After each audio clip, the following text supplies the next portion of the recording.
Shalom, sesuatu yang baik pasti terjadi hari ini. Dalam buku Ibrani dikatakan, begitu banyak beban dan dosa yang merintangi kita, yang kita harus lepaskan. Dan cara melepaskannya diterangkan di ayat 2-nya. Cara melepaskannya dengan mata tertuju kepada Yesus yang memimpin kita di dalam iman. Artinya, beban kita akan selalu ada. Mungkin beban pekerjaan, mungkin beban pelayanan, macam-macam, mungkin beban penyakit, dosa, dan semua kita memiliki beban itu.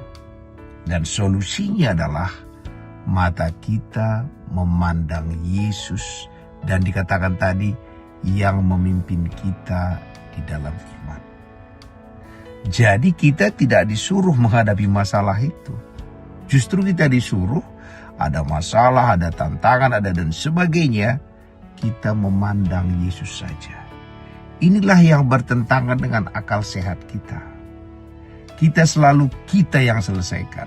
Dan kadang-kadang karena kita melihat diri kita juga lihat orang lain, kita kadang-kadang nyalahkan sekeliling kita.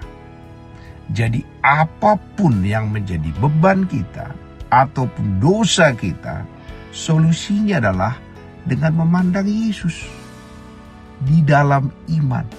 Kok memandang Yesus bisa? Karena dalam perjanjian baru kita telah mati. Dan karena kita telah mati berarti yang hidup itu adalah Yesus. Bagaimana bisa kita memandang Yesus? Harus dengan iman.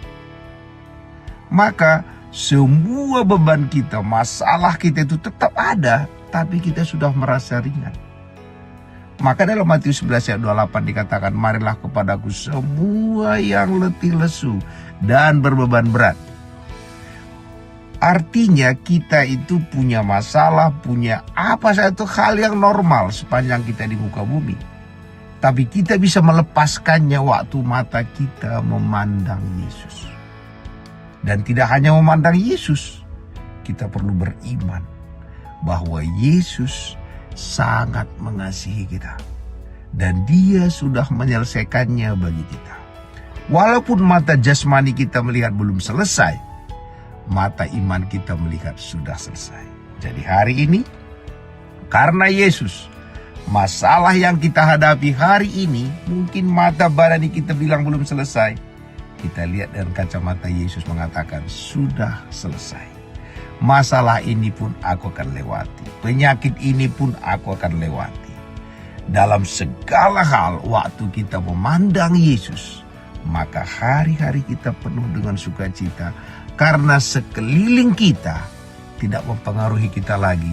Kita penuh sukacita karena kita beriman kepada Yesus. Terpuji nama Tuhan.